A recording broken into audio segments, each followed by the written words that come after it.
What is up, YouTube? It's your boy B Stros here with the second retrospective movie review on the channel. And today, you see the title, we will be reviewing Batman vs. Superman Dawn of Justice. Today is March 25th, 2026. March 25th, 2026. And this movie was released on March 25th, 2016. So it's been officially 10 years since this movie's been released. This isn't the most well-received movie that we're going to be doing retrospective, but it's definitely a movie that's memorable for me, and I'm gonna just give my little take on it. So before getting started, let's give some prelude to the movie. This movie was announced in San Diego Comic-Con 2013, originally thought to be a Man of Steel sequel because Man of Steel was financially good enough. It did have mixed reviews, but it's financially good enough to make a sequel. But instead of having a direct sequel, A Man of Steel, I think his name is Henry Sandwich. Is the guy that played Martian Manhunter in the Snyder Cut. I'm going to just say Mr. Harry. Mr. Harry comes out on Hall H, San Diego Comic-Con. Hall H is, if you don't know, is a little, it's like a little screening in Comic-Con where they announce all the big movies, this and that. That's where all the juicy stuff happens at Comic-Con. So he comes out, Mr. Harry, he comes out and announces that he says the quote from Frank Miller's Batman vs. Superman comic, and it's revealed that the next big DC movie after Man of Steel will be Batman vs. Superman Dawn of Justice. And a month later, after San Diego Comic-Con 2013, it's announced that Ben Affleck, who played Daredevil, a very similar character, will be playing Batman. So that was very controversial. And also, it was a whole bunch of different casting rumors. Adam Driver was rumored to be either Nightwing or Doomsday in the movie. And left and right, another controversial casting was Jesse Eisenberg as Lex Luthor. And then basically they just announced a whole Justice League cast. Jason Momoa as Aquaman, Gal Gadot as Wonder Woman, Ray Fisher as Cyborg, and Ezra Miller as Flash. All were announced for this movie. And it was just a lot of craziness, and that's why the title is not just Batman vs. Superman. It's called Batman vs. Superman Dawn of Justice. So that's a little prelude of the movie. Some people thought, even before the movies are released, they're trying to catch up with Marvel with all the casting leaks that happened. But let's get into the plot of the movie.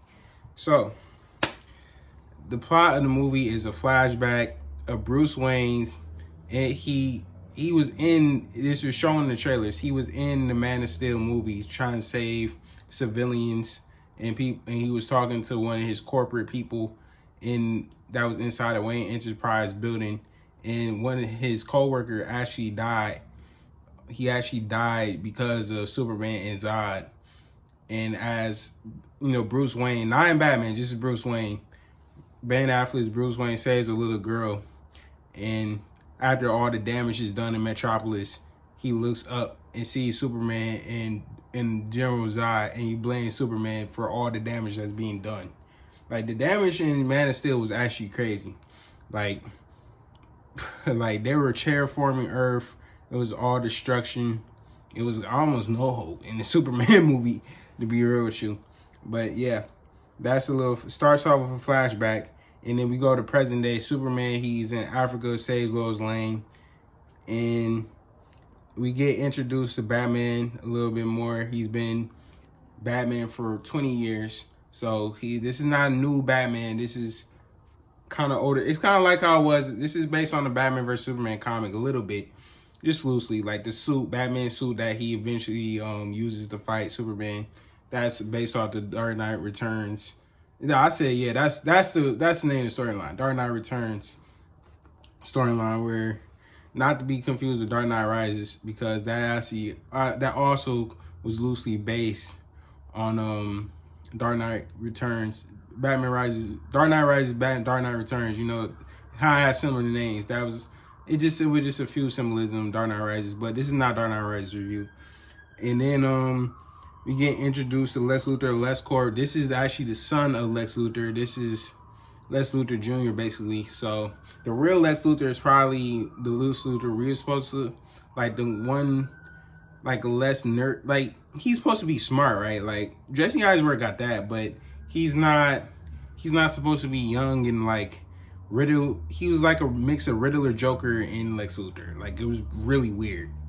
But we get introduced to Lex Luthor, and Lex Luthor's whole thing in the movie is basically he has this quote that's saying, "God, if God is all powerful, He is not all good, and if God is all good, He's all powerful." And Superman is looked at as a god in this movie. It's a whole montage of him saving people, people relying on him for literally everything. Is in the beginning of the movie, and Lex Luthor, that he just wanted to challenge God. That's his motivation, and that's about him. And we get introduced to Kryptonite. You get introduced to Kryptonite. That was, from the aftermath of General Drive's ship. It was in that. And not only that, Lex Luthor, he played by Holly Hunter. Senator June Finch. That's the name of Holly Hunter's character. You don't know who Holly Hunter is. That's the voice of Miss Incredible, I think, or Incredible Woman. Is it Miss Incredible? Yeah, Miss Incredible from Incredibles. The Elastigirl. There we go. Elastigirl from Incredibles. Yeah, that's her voice. But I think this is the first movie I seen her in live action at the time. I was like, 13 when this movie came out? No, I turned 30. I was 12 when this movie came out, because it's 10 years. I'm 22 now. So, yeah, that's Lex Luthor's whole thing. And then I'm trying to see the first fight.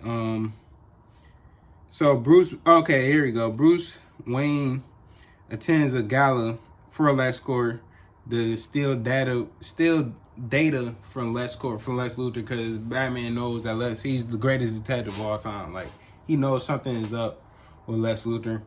So he's trying to take the data from him, and then he dreams Batman and then we get introduced. I'm sorry, I'm all over the place, but we also get introduced to Diana Prince, which is the alias of Wonder Woman, Gal Gadot, little female crush, from Isabella. That's the little background song that was in Fast Five. That's Fast and Furious franchise. That's what Gal Gadot's known for. That was a little Spanish song I just sung. Yeah, we get introduced to Diana Prince. She's Wonder Woman. And after Bruce Wayne gets the data from Diana Prince, Bruce Wayne gets a vision of an evil. He gets a dream vision / future vision. It's supposed to foreshadow future movies, like the future Justice League movies. It was a whole plan about that, but we can talk about that later after we discuss the plot of this movie. Basically, he gets a dream of evil Superman. The world is in trouble, big time. And he fights a whole bunch of Superman soldiers.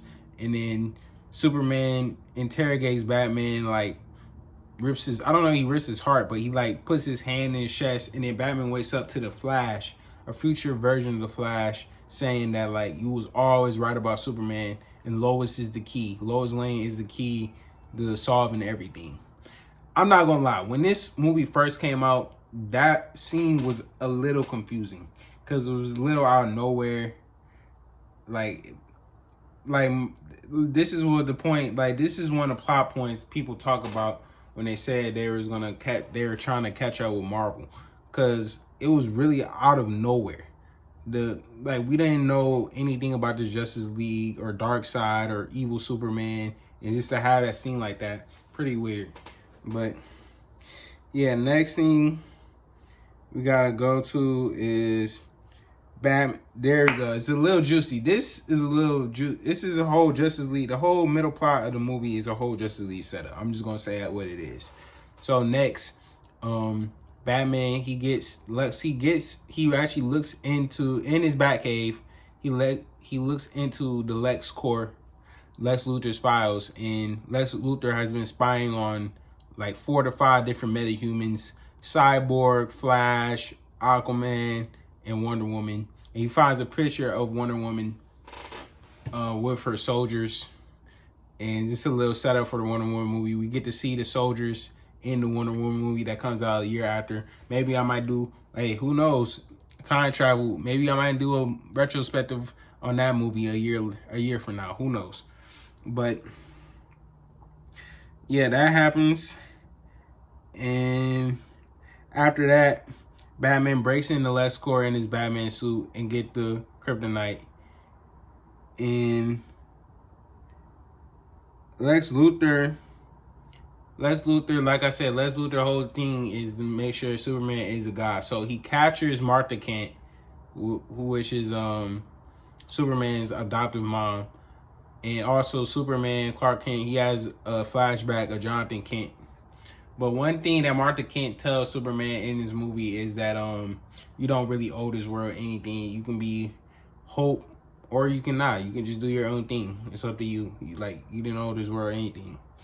So that happens, and so Lex Luthor captures Martha Kent and basically says that Superman ordered Martha Kent not to be died. Superman has to fight Batman. So yeah, that's his whole motivation. And Batman, he already has kryptonite. He can put his bat signal in the sky. This was a crazy teaser at the time. Like when this was announced, I think in 2014, because this movie got delayed. It was supposed to release like 2015, but yeah, this movie was supposed to release in 2015, but probably because all the Justice League set up, I'm assuming 2016, in the studio interference, Warner Brothers was really losing their minds at the time. But yeah, Batman and Superman, the whole teaser of Batman in his armor suit, and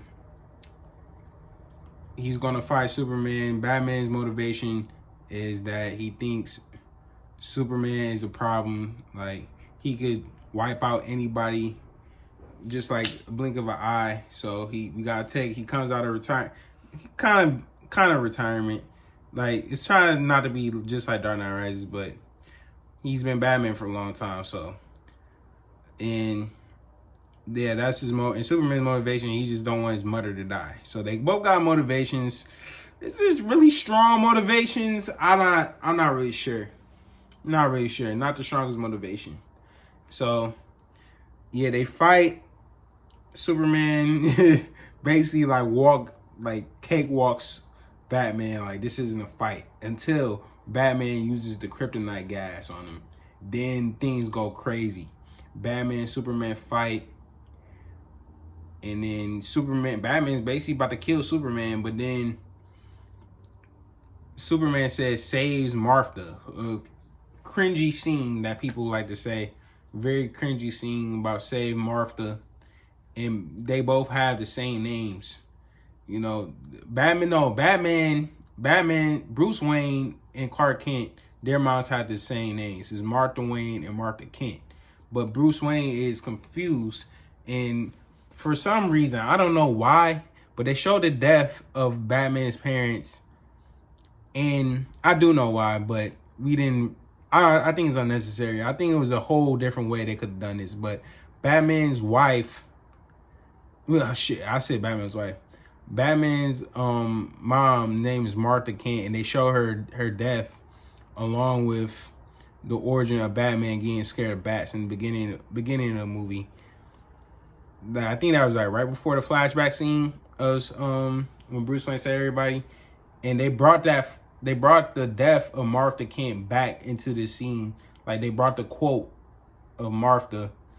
Somebody saying Bruce Wayne's mom's name, and Bruce Wayne's like, "Why did you say that name?" And then Lois Lane comes in before Batman was about to kill Superman. That's his mother's name, and because their moms got the same name, that made Batman not want to kill Superman. And then Batman goes after Lex Luthor, and Superman's there. No, Batman saves Martha Kent now that he knows Superman has a mom. I think it's just a whole, it could have been a better way of doing this. I don't really know if Zack Snyder the best writer. I think Zack Snyder wrote this. But yeah, that was that. And after Batman is defeated, Lex Luthor has another plan. Another plan. This movie is beefy, bro. This movie's beefy. If you was there in my last retrospective movie, this is a lot more beefier than Creed. So what happened was Lex Luthor has been taking General Zod's body and making it a deformity of Krypton, which is called, quote, surprise, surprise, wait for it, Doomsday. So he makes Doomsday after Superman and Batman think the day is won. He unleashes Doomsday. Doomsday goes around the city. The military tries to attack him. Batman, Superman, and now Wonder Woman all come together to fight Doomsday. He gives them a pretty good fight. Batman uses the spear. Superman uses the spear that Batman created to kill Doomsday. And then Doomsday kills Superman. And then boom, that's the end of the final battle. The death of Superman. So in one movie, we have Batman versus Superman, the birth of Justice League, a flashback to a Justice League, a future dream of Justice League movie that we don't know anything about, and we have the death of Superman with Doomsday. Just absolutely loaded with different plots. We're gonna talk about how that got into the performances in the movie later, but that's the big battle of the movie. Lex Luthor is in prison for all the crimes he's done in the movie, capturing Martha Kent and Lucian, making Doomsday, whatever. Probably sentenced for life. I mean, like, what are you doing, bro? And then he really has this weird moment with Batman when Batman interrogates him. This is another weird moment because I don't know, they're trying to be catching up with cinematic universe, but it was a whole deleted scene of Lex Luthor before he gets captured by the police. He sees Steppenwolf. So Lex Luthor says the bells are ringing to Batman before Batman can brand him in his prison cell with a little bat brand, because that's what he does in the movie. And in the extended cut, Batman versus Superman, we realize that the brands, when Batman brands people, that basically sentences them to death in prison. Very dark. It's a rated R version of the movie. And man, I've been talking a lot, man. This is a really beefy movie. And I'm trying to think what else. Yeah, Superman is dead. Lex Luthor's arrested. And then there's a whole memorial for Superman. And Batman and Wonder Woman discuss the metahumans they saw on Lex Luthor's computer. And they discuss about finding them to create a team. And then we see the gravesite. We see the casket of Superman. We see dirt levitate. And that means Superman's going to return. He's not really dead. It's going to tease another Justice League movie. And this movie didn't have that was basically the end credits on the movie. And there we go, y'all. And about 15 to 16 minutes, that is the plot of Batman versus Superman. So now that I discussed the plot of Batman vs. Superman, here is just my overall thoughts, just a debrief of my thoughts on the movie and everything that happened after this movie. So this movie had one of the biggest box opening weekends for any superhero movie ever, but it had the second greatest fall off after the first weekend ever because of the quality of the film.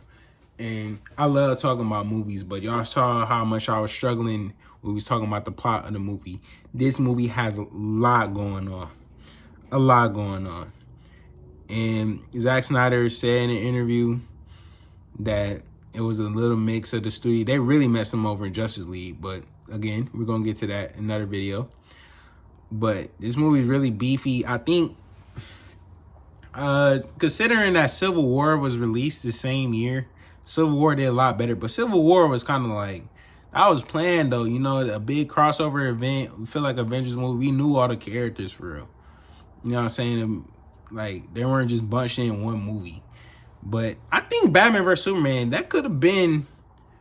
it's still fine. Like, I don't really think we needed a Batman movie. I heard fans saying, well, we need a Batman. We needed it. Nah, I don't think we need a Batman. Batman's a well-known character. Like, we don't need to see the death of his parents a million times. I don't think we need to see all that. It's just the fact you put Doomsday and you did this death of Superman, the second movie. Like, what are we talking about, DC? The second movie, you kill off Superman. Like, imagine if Iron Man died in Iron Man 2. And then when he actually died in Endgame, it wouldn't feel the same. So that's the problem I got with this movie. It's like, it doesn't really know what it wants to be. It has okay action scenes, okay visuals. It was dark. I mean, it was pretty dark. Is it an unwatchable movie? I mean, I don't want to watch it a whole bunch of times, but it's like in the middle for me. But yeah, that was my thoughts on the movie. And then let's talk about the Justice League setup. This movie was supposed to set up a whole cinematic universe, and a lot of movies. Flash, I remember that was supposed to release like 2 years after this movie. That got delayed to that didn't even come out to 2023. It was already too late because DC was no more. DC is now DC Studios, rebooted again. Cyborg never got his movie. Aquaman got one good movie, and that was it. Wonder Woman had one good movie, and that was it. Like, just disappointing, man. Very disappointing movie. I think this is one of the most disappointing superhero movies ever. Definitely top 10, top 5. It's right there. I mean, the reason I did this review is just not just to give y'all guys content, but you know, this is Batman versus Superman. Like, should be pretty layup of them. You know what I'm saying? It's a good idea to do a movie. Like, we've seen different versus movies before. We've seen Freddy versus Jason, Predator versus Alien. You know, there have been different versus movies that better than this. That shouldn't be better than this. But yeah, that's all my thoughts. I really talked myself out in this movie review, but I'm really glad I got this retrospective out. Y'all comment down below more movie reviews that you want to see. Again, there are time stamps in the description, so you can skip through my review, the prelude, and my final thoughts. And yeah, I'll see you guys in the next movie review. We're almost 10 years from Captain America Civil War, which is a very similar movie from the opposite studio, which is better. I still like the comic version of Civil War better than Captain America Civil War, but it's still a great movie. It got my boy Chadwick in there, got Tom Holland in there. Oh my God, just amazing. Amazing. But yeah, I'll see you guys in the next one. Bistros, all platforms, Barrington Strohs, only Barrington. I'm out.